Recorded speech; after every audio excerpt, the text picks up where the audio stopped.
on any bit of sport over the weekend, folks, please do use Boyle Sports. There's a link to sign up in the description. And as always, when you sign up, if you're from the UK or Ireland, age 18 plus, you place your first 10 quid bet with Boyle, you will get at least one 10 quid free bet from them as well. And they also have one of their no-lose offers on this weekend for United's game at Arsenal. So basically, if you go on there, let's say it's your first bet, go on, put your first tenner on. If it loses, you'll get your tenner free bet back because of the no-lose offer. And also, you'll get your free bet again for signing up and placing your first tenner deposit. So if you're from Ireland, you could potentially get up to 50 quid in free bets there just for signing up. So again, shout out to Boyle Sports. But the charity bet for this week, Sadio Mane to score and Liverpool to have the most corners against West Ham. That's 21 to 10. So that would pay out €105 profit if that comes in for Mark Caldwell, and that will go into the kitty along with the other €130, whatever else we make this season, to go to Pieta House, which is a suicide prevention charity here in Ireland that do marvellous work. So that's the charity bet for this week. Again, shout out to Boyle Sports for that, and Mark Caldwell is the first person to get one right. So Mark has 1 point on the Anfield Agenda leaderboard. Mark also received his tenner free bet today from Boyle Sports. If Mark gets this one right, he'll get 2 points. If he gets it wrong, we move on to Ian, who's the next Anfield Agenda subscriber that will be picking the charity bet. If you want to be involved in the charity bet, ladies and gents, you have to be a member of Anfield Agenda FC. That way we can verify who you are and all that stuff. So if you want to join, click the blue join button or have a look at the link in the description. It is $4.99 a month. You get all the Anfield Agenda emojis. You get the Anfield Agenda badge beside your name. You get into our Discord group. You also get access to having a little pop of the charity bet as well. So that's the charity bet for this week. But now to the preview section of it. As always, I'm going to start off with my score prediction, ladies and gentlemen. I thought long and hard about this one. I'm not going to lie, it wasn't an easy one to go with. So this is what I've gone with for the score prediction. I think Liverpool are going to beat West Ham by 2-1. I do not imagine that this is going to be an easy evening's work on Sunday. West Ham are absolutely flying. Souček is in tremendous form for them as well. You've got to give a little bit of credit. I mean, we always banter David Moyes, but David Moyes has got West Ham winning, I think it's 6 or 7 in a row or something. It is a tremendous run. And I don't believe there are many West Ham fans out there who honestly believe that they would be up there fighting for a Champions League place halfway through the season. And David Moyes and West Ham deserve full credit for that. That being said, I fully believe that we can go to the London Stadium and get a result. Now, I sat down again to think about my predicted 11 for this one, ladies and gentlemen. This is what I've gone with for this game. This is the 11 that I believe Jurgen Klopp could well choose to take the pitch against West Ham. It doesn't look like Fabinho's going to be back. So we're going to have Alisson in goal, Trent at right back, Robbo at left back. I'm thinking we're going to see Jordan Henderson and Nat Phillips at the heart of the Liverpool defence.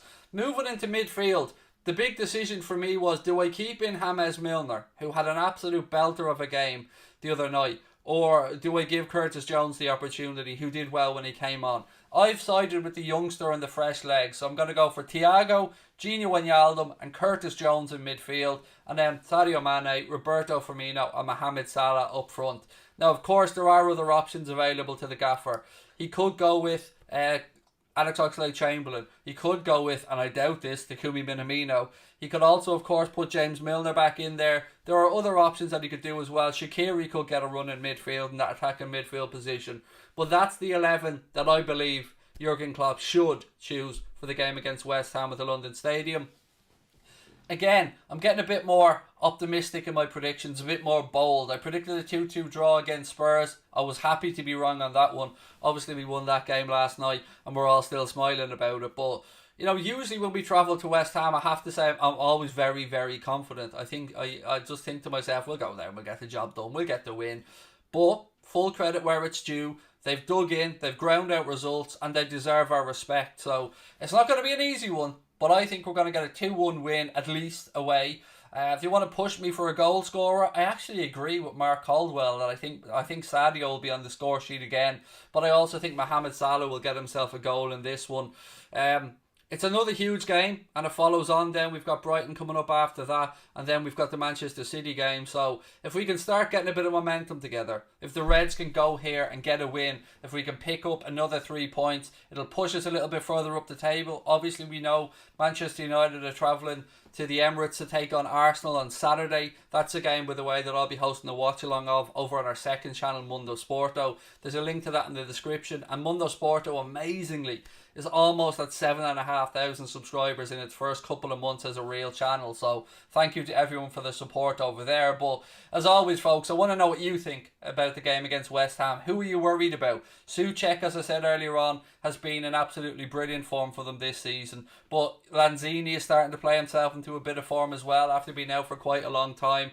And they do have danger men. We know how difficult Mikel Antonio was to stop. We know that they are a team that is filled with powerful runners. They're a team that are good aerially, a team that are good from set pieces. But that, Cresswell is a very good left back as well. There are a few players that we could look at there and think that we could be in a little bit of trouble. But all in all, if you're looking at the 2-11s, you should be getting a win from this game for Liverpool. You should be going there full of confidence. I don't like that stadium, by the way. I don't know how West Ham feel about that. If any West Ham fans are watching, I'd love to know your thoughts on it as well. But that's my preview, ladies and gentlemen. As always, I want to know what you guys think. Let me know your score predictions in the chat. Let me know your starting 11s. And let me know if you think, interestingly enough, if we are still in a title race or if we're in a top 4 race. I think we're all a little bit happier after our win the other night. So perhaps a title race. Why not? Let's go a bit bold. And again, who do you think should start? I'm happy. I'm so happy right now after last night's win. I feel like I'm just walking around with a big smirk on my face. I want to get a few comments. K-Dot said, definitely top 4, but Man City are winning. Yeah, look, they're the favourites. I would agree. Manchester City have to be seen as the favourites right now. If they win their game in hand, they'd have a 7-point lead over us. Obviously, United dropped points as well, which none of us seen coming against Sheffield United. So that was a massive result for Chris Wilder and Sheffield United. But it also meant that if we went last night and got the win, which we did, it pushes us back up to just back within 3 again of United. So yeah, it's amazing what one weekend can do.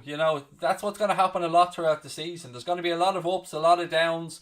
And it's a long season ahead. So yeah, I don't think we should be getting too ahead of ourselves yet, nor do I think we should be getting too down on ourselves with a little dip that we've had.